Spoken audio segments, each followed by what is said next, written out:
जय श्री गणेश। जय माता मातंगी। आज बुधवार का दिन है और भगवान गणेश का बहुत ही कृपा है। कहते हैं ना कि श्री गणेश के बिना तो कोई काम शुरू ही नहीं हो सकता है, क्योंकि उनके बिना अगर कोई काम होता है तो उसमें विघ्न पड़ जाता है। ये हकीकत है और ये भी सत्य है कि हमारे अंदर जो मूलाधार चक्र है उसके इष्ट भी गणेश ही हैं। तो जब तक हमारा मूलाधार ऊपर नहीं होगा हम ऊपर तक पहुँचेंगे नहीं। तो बस वही है कि और मेन गेट पर दरवाजे पे ही गणेश का पहरा होता है, तो सबसे पहले उनको खुश करना पड़ता है। उसके बाद में बाकियों को खुश करना पड़ता है। जितने भी देवी देवता हैं उसके बाद में ही होते हैं ना। तो बस भगवान गणेश की बहुत अपार कृपा है, उनकी महिमा है कि आज मैं यहाँ बैठी हुई हूँ वीडियो बनाने के लिए आप सबके समक्ष। और आज मैं कोई रीडिंग नहीं कर रही हूँ। आज मैं अपनी और अपने कन्हैया की बात, कृष्णा की बात कर रही हूँ। और ये आज मुझे बताना है आप लोगों से, क्योंकि कई लोग मेरे से ये बात पूछ चुके हैं कि अरे आप तो रील डालने लगे, ऐसे आप तो शॉर्ट वीडियो पे गाने, फिल्मी गानों पे बनाने लगे हैं, तो आप अभी तक तो आप अध्यात्म की बात कर रही थी, अभी आप ये फिल्मी गानों पे बनाने लगी। तो फिर मैंने सोचा कि अगर यहाँ तक बात पहुँच गई है तो मुझे बता देना चाहिए कि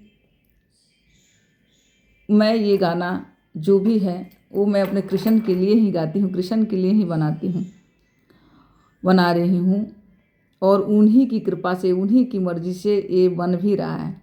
और इससे मुझे इतनी खुशी मिल रही है मैं बता नहीं सकती, बहुत ज़्यादा मैं बता नहीं सकती कि मैं कितनी खुश हूँ ये वीडियो बना के, गाने वाली, खास तौर पे गाने वाली। क्योंकि मेरा ये था, मैं अकेला में ये गाना गुनगुनाती थी अपने कन्हैया के लिए, और अब मैं सबके समक्ष डाल रही हूँ तो कुछ लोग देख रहे हैं, तो मुझे बड़ी खुशी है कि कान्हा चाहते हैं कि लोग जाने। तो इसीलिए फिर मैं आज आप लोगों को बता ही देती हूँ कि मेरा और भगवान श्री कृष्ण के बीच रिश्ता क्या है और कैसा है। तो इसके लिए थोड़ा लंबा मतलब मेरे बचपन में जाना पड़ेगा, जब मैं 12-13 साल की थी, जब टीवी पर B.R. चोपड़ा का महाभारत आता था। जब टीवी पर B.R. चोपड़ा का महाभारत आता था और जब उसमें कृष्ण आए और कृष्ण को मैंने देखा पहली बार। कहते हैं ना कि जब हमारा टीन एज होता है तो बड़ी मतलब किसी का बाल अच्छा लगता है, किसी का बोलना अच्छा लगता है, किसी का चलना अच्छा लगता है। से कहते हैं ना कि वो इंसान उसकी तरफ खींचा चला जाता है। तो मेरे लाइफ में तो एक ही आए, वो कृष्ण थे और आज भी हैं। हाँ, इससे पहले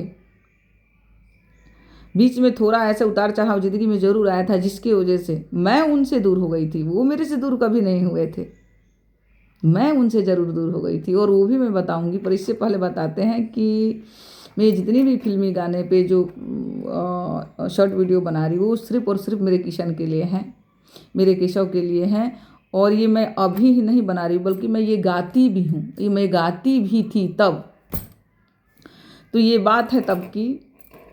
अब यूँ कह लीजिए कि उन दिनों की बात है जब B.R. चोपड़ा का महाभारत आता था टीवी पर, और हम लोग महाभारत देखने जाते थे, देखते थे। और धीरे धीरे जब कृष्ण आए, बड़े हुए, तो उनकी छवि, उनकी जो सुंदरता थी, उनकी जो साहस था, उनके जो सबको सम्मान करने का संस्कार था, जो सारा दुनिया उनसे प्यार करता था। सब लोग, उनके दुश्मन तक, उनके शत्रु तक उनसे प्यार करते थे। तो भला मैं कैसे उनसे बिना प्यार किए रह सकती थी। मेरा भी वही था। मुझे तो लगता था कि वो मेरे लिए आएंगे, मुझे लगता था मेरे कान्हा मेरे लिए आएंगे, ज़रूर आएंगे। और मैं घंटों उनकी तस्वीर को देखती रहती थी। और पता है कब, कैसे, चलिए जानते हैं। मैं अपने घर की सबसे छोटी बेटी, सबसे छोटी बच्ची थी, सब लोग की लाडली, बहुत प्यार मिला, बहुत सम्मान मिला, सब मिला। पर मैं डरपोक थी, थोड़ा डरपोक थी। और मैं कुछ भी ऐसे सबके समक्ष बोल नहीं देती थी, क्योंकि बोलने पे क्या होता था ना कि सबसे छोटी बच्ची, उसकी बातों को वैल्यू नहीं दी जाती थी और लोग मजाक बना देता था। तो मैं मतलब घबराती थी इन सब चीज़ों से ना। हर जगह लोग ऐसे ही कर देता था कि अरे छोटी है, ये आ गई बोलने के लिए, आई बताने के लिए। तो मैं घबराती थी और मैं घबराते घबराते मतलब मेरा सारा चक्र ही ब्लॉक, आप समझ लीजिए, क्योंकि हो जाता है हर चीज़ का लोगों ने मजाक बना देना। मैंने बोला कि भाई मैं पूजा कर रही हूँ कृष्ण जी की, तो लोग हाँ हाँ हाँ हाँ ये चली भक्तन बनने, ऐसे लोग कुछ ना कुछ बोल देता था। तो उनकी इन सब बातों की वजह से ना मैं मतलब मुझे लगता था कि मैं हंसी के पात्र बन रही हूँ लोगों के। तो मैं छुप छुप के कृष्ण जी की पूजा करती थी और रात दिन, आप लोग मानोगे नहीं, माता मतंगी जानती है कि रात दिन मुझे कृष्ण के अलावा कुछ सूझता ही नहीं था। बल्कि हाथ पे वो फिल्मी गानों पे ऐसे फिल्मी गानों पे मैं गाना लिखती थी कि तेरा नाम लिख के हाथों पे हम चूमा करते हैं। मतलब कृष्ण के अलावा कुछ था ही नहीं मेरे जीवन में, आप लोग समझ लीजिए कि बस। और जितनी भी उस टाइम में जितनी भी फिल्में गाने बनती थी ना, जितनी भी, मैं उस सब गानों में, क्योंकि मैं गाने सुनने की बड़ी शौकीन थी, उन हर गानों में मैं अपने कृष्ण को इमर्ज करती थी। हर फिल्मी गानों में, हर गानों में कृष्ण को ही इमर्ज करती थी और लगता था वो आएंगे। और हर टाइम होता है ना कि हर टाइम उनका इंतजार कि वो आएंगे आएंगे आएंगे। पर धीरे धीरे बड़ी होने लगी, छुप छुप के उनका पूजा करती थी। जब फिल्म उस टाइम में ना दूरदर्शन पे मूवी आता था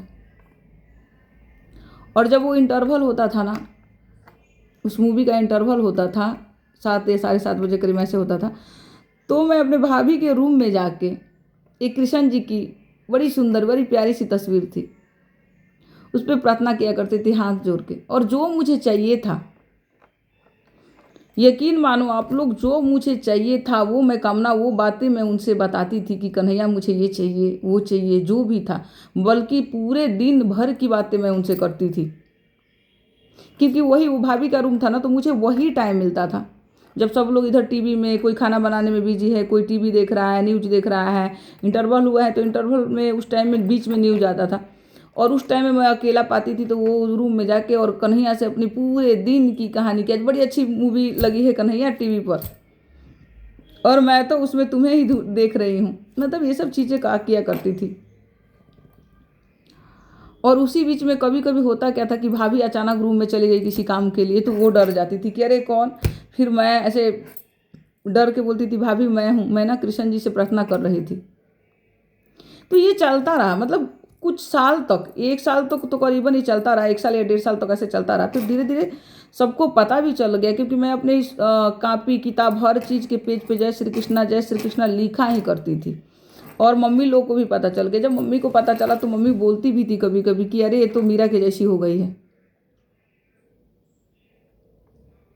मम्मी बोलती थी कि अरे ये तो मीरा की जैसी हो गई, पर मीरा जैसा मेरा सौभाग्य कहाँ, क्योंकि मीरा साहसी थी ना। मीरा के अंदर इतना कूट कूट के साहस भरा था, उसको सामना करने की शक्ति थी उसके पास, बोलने की क्षमता थी माँ बाप के सामने। पर मेरा तो वो था ही नहीं, क्योंकि बोलना ही, हमारे यहाँ की बेटियां बोलती ही नहीं थी, बोलना ही नहीं सिखाया। जो माँ बाप बड़े भाई ने जो बोला बस हाँ करना है, उसके अलावा कुछ भी नहीं। गांव में यही होता है, आज भी शायद गांव में यही होता है कि माँ बाप और बड़े भाई ने जो फैसला लिया आपको वो मानना ही पड़ेगा। मेरे साथ भी वही हुआ। धीरे धीरे मैं बड़ी होने लगी, बड़ी हो गई, 17 साल, ऐसे 17 साल या 18 साल ऐसे ही थी, 17 साल। मेरी मम्मी की तबीयत खराब हुई और मम्मी की तबीयत खराब होने की वजह से फिर मम्मी की तबीयत खराब होने की वजह से मम्मी को लगता था कि मेरी सबसे छोटी बेटी है, मैं इसकी भी शादी करके तब मैं, मेरे को कुछ हो जाएगा, उससे पहले मैं इसकी शादी कर दूँ, ऐसे मम्मी के मन में चलता था। और फिर वही मम्मी की तबीयत खराब हुई, जीजा देखने आए मम्मी को, और उन्होंने फिर अपने मामा के जो भी था, उनके मामा के एक लड़के थे जो आज के डेट में मेरे पति हैं, शादी की बात हुई और शादी हो गया। और पता ही नहीं कैसे कितनी जल्दी, मतलब 3 महीना के अंदर, 4 महीना जो भी था, ऐसे ही 3-4 महीना के अंदर शादी भी हो गया, ससुराल भी चली आई। और तभी दिल में कृष्ण थे, कृष्ण तो थे, पर कृष्ण थे, पर क्योंकि शादी हो गया है और जो भी एक लड़की को संस्कार मिलता है, बताया जाता है, समझाया जाता है माँ बाप घर परिवार से, बस मुझे भी वही मिला और मैं भी उसी में रम गई कि पति को खुश रखना है, माँ बाप को खुश रखना है, सास ससुर को खुश रखना है, घर परिवार ससुराल में कैसे रहना है, बस उन्हीं सब चीज़ में रह के। पर मैं कृष्ण को पूजा जरूर करती थी, पूजा जरूर करती थी। और उससे पहले जब शादी नहीं हुआ तो लगता था कि मेरे कृष्ण आएंगे। मतलब मैं कृष्ण की छवि से प्यार करती थी, आप लोग समझ लो। और मुझे लगता था कि कृष्ण आएंगे, मैं ढूंढती थी कि कब आएंगे। और ऐसा लगता था कि जब वो आएंगे ना, तो जैसे टीवी में होता है ना कि कृष्ण के आने के बाद में वो जैसे ऐसे टच करेंगे तो मैं बिल्कुल बदल जाऊंगी, बहुत सुंदर हो जाऊंगी, मतलब सब कुछ एकदम चेंज हो जाएगा, ऐसा सोचती रहती थी, कल्पना। और आज के डेट में मेरे समझ में आया कि ये कल्पना नहीं थी, ये मेरे कन्हैया का प्यार था, ये मेरे ईश्वर का प्यार था, ये कल्पना था ही नहीं। ये तो मैंने जिया है, तब कल्पना लगता था कि ये कल्पना है, तब लगता था। आज नहीं, आज के डेट में जब अध्यात्म में इंसान उतर जाता है तो उसके समझ में आता है कि कल्पना तो है ही नहीं, जो हम जी रहे हैं ये है, नकली जिंदगी ये है, असली जिंदगी तो वही है। तो बस यही थी मेरी कहानी। और शादी हो गया, फिर शादी के बाद में क्या था, बच्चे भी हो गए और फिर अपने परिवार में बाल बच्चों में ऐसे उलझी कि धीरे धीरे धीरे धीरे मैं अपनी कृष्ण को ही भूलती गई। और भूली कैसे, भूली ऐसे कि मैं उनसे नाराज रहने लगी। कहीं से कुछ सुन लेती थी ना तो वो दिल में बैठ जाता था, ऐसा लगता था कि कृष्ण के प्यार करने वाले, कृष्ण से प्यार करने वाले कभी खुशी नहीं रह सकते हैं, कृष्ण से प्यार करने वालों के साथ ये हो जाता है वो हो जाता है, मतलब ये कहीं से भी सुन लेती थी ये सब चीज़ें ना, तो ये धीरे धीरे मेरे दिल में बैठने लगा। और दिल में बैठने के बाद में कब मैं उनको भूल गई मुझे पता ही नहीं चला। बल्कि मुझे यहाँ तक याद है कि मेरी बड़ी बेटी हुई थी, मेरी बड़ी बेटी हुई थी और मैं पहली बार हस्बैंड के साथ गुड़गांव आई थी। तो उस टाइम में भी मेरे कृष्ण के फोटो, मेरे पास कुछ नहीं था पूजा करने के लिए, तो मैंने अपने हस्बैंड से बोल के कृष्ण का एक तस्वीर मंगवाया था खरीद के, कि सिर्फ और सिर्फ एक कृष्ण जी का तस्वीर मंगवा दीजिए। और उसके बाद में भी क्योंकि हस्बैंड को भी पता था कि मैं कृष्ण जी को बहुत मानती हूँ, कृष्ण जी की भक्त हूँ, तो उसके बाद में भी उन्होंने मुझे एक चांदी की कृष्ण की मूर्ति बनवा के दिया, अभी भी वो मेरे मंदिर में है, बनवा के दिया था। चलता रहा था, तभी तक चलता रहा था, भूली नहीं। लेकिन मैं अपने परिवार में बाल बच्चों में उलझ जरूर गई थी, लेकिन कृष्ण साथ थे,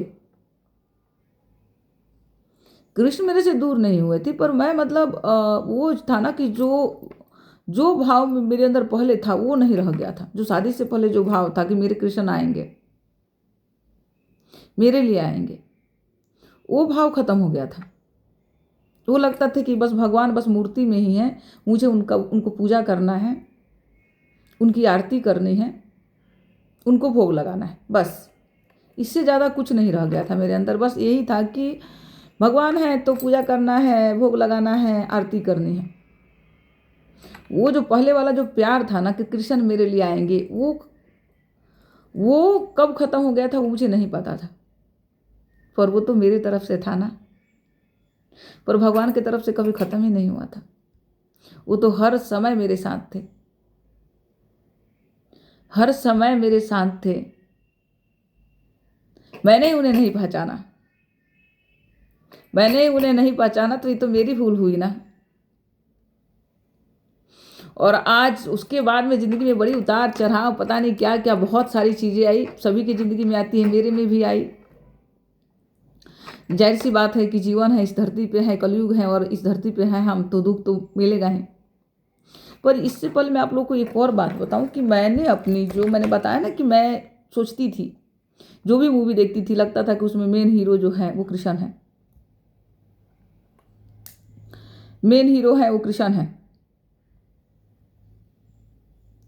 और मेन हीरो जो है वो,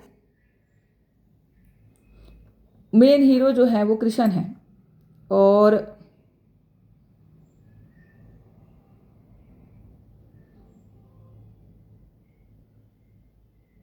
मतलब क्या बोलूँ मैं, मतलब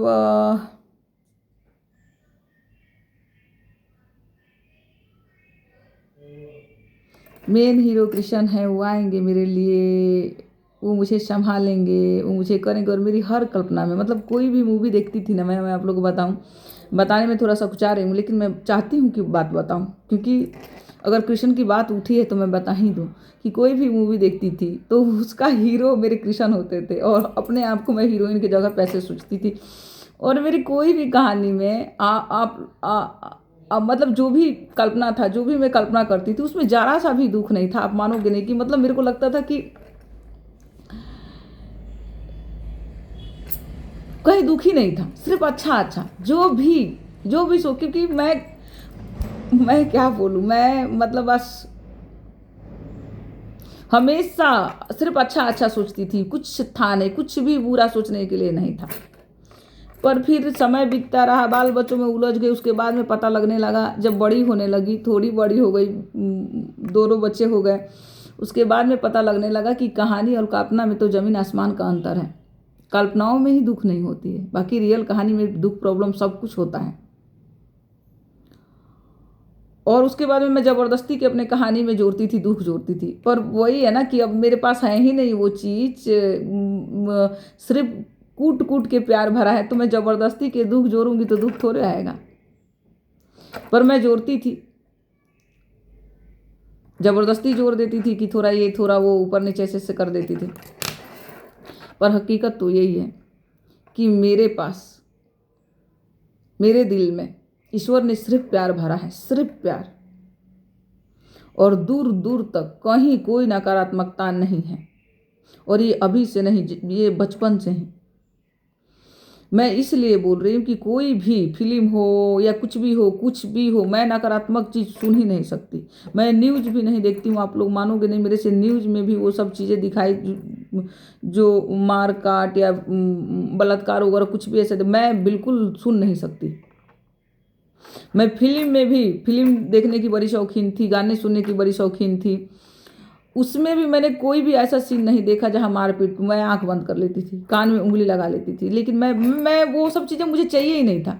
मुझे तो सिर्फ और सिर्फ प्यार चाहिए था, और वो भी मेरे कृष्ण का। तो बस ऐसे ही था। उसके बाद में क्या, उसके बाद में बाल बच्चों में ऐसे उलझी, पढ़ाई लिखाई, उनको उनका पालना पोसना, पढ़ाई लिखाई, और अब तो यहाँ तक।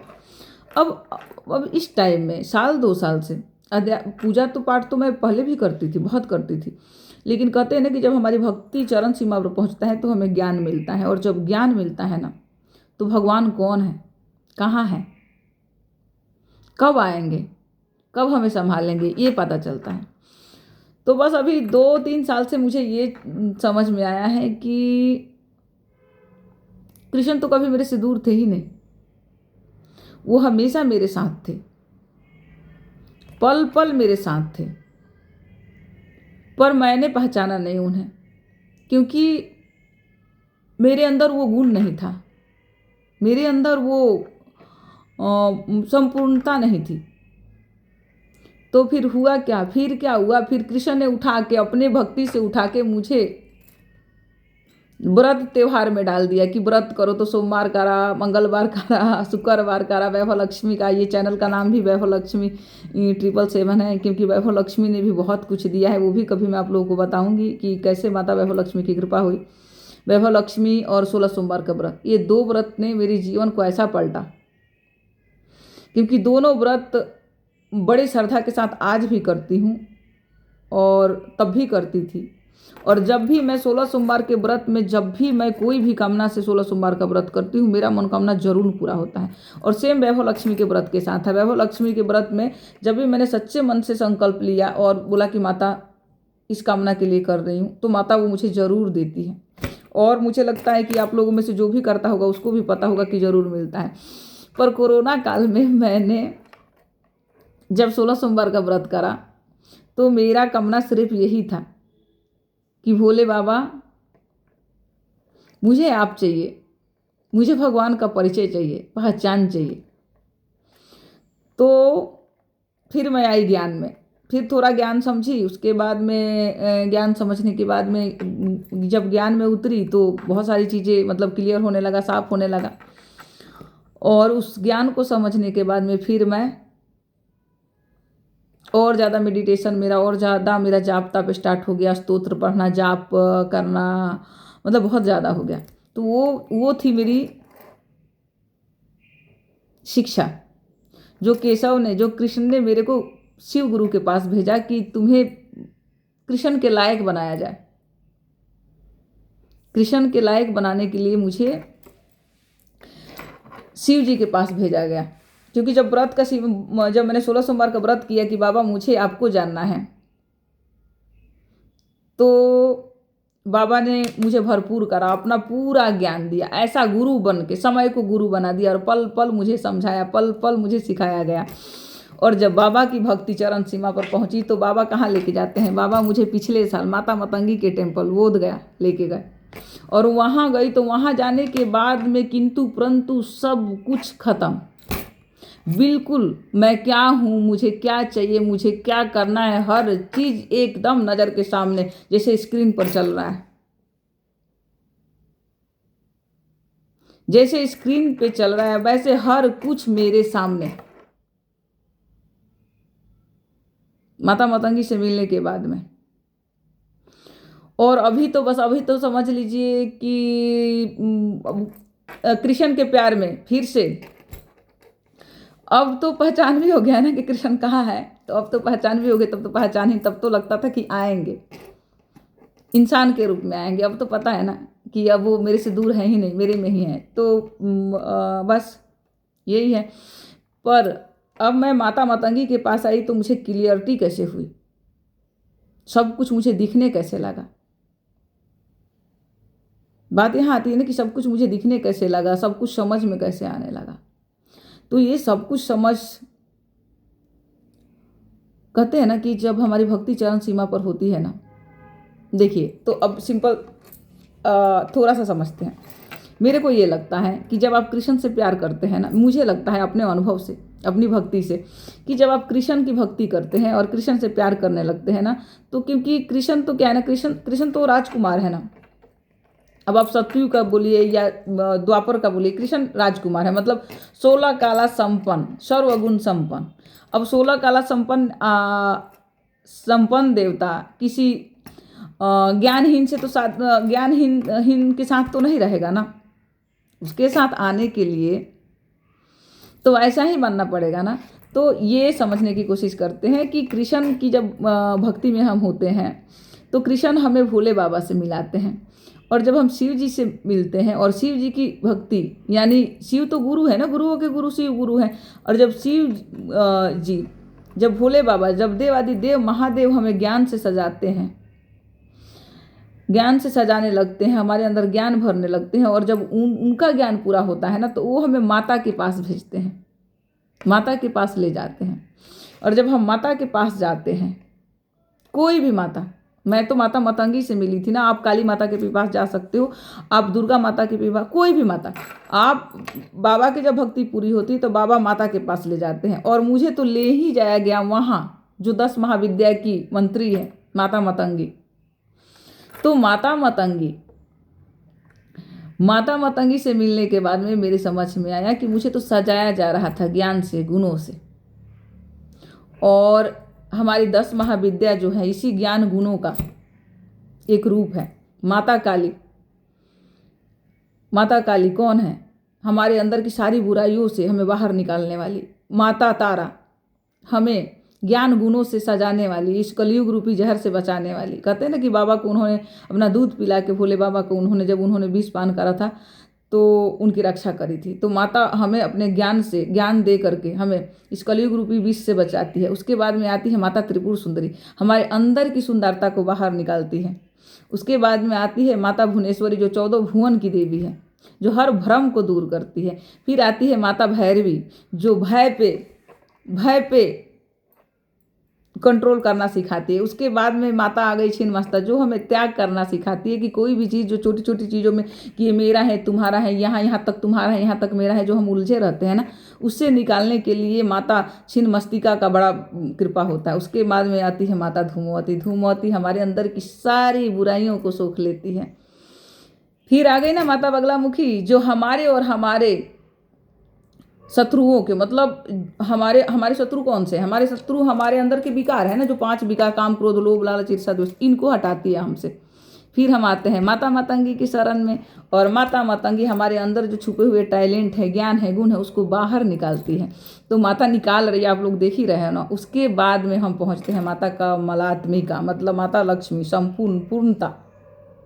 माता कमलात्मिका मतलब पूर्ण, सब ज्ञान गुणों हर तरह से संपन्न। अब बस सिर्फ देना है, देना ही देना है। उसके बाद में कुछ नहीं चाहिए, पूर्ण सब कुछ आपको मिल गया। और जब आप पूर्ण हो गए, जब आप संपूर्ण हो गए, 16 कला संपन्न हो गए, तो फिर किस चीज़ की कमी है? फिर तो आप कृष्ण को पाओगे ही ना, कृष्ण के पास जाओगे ना।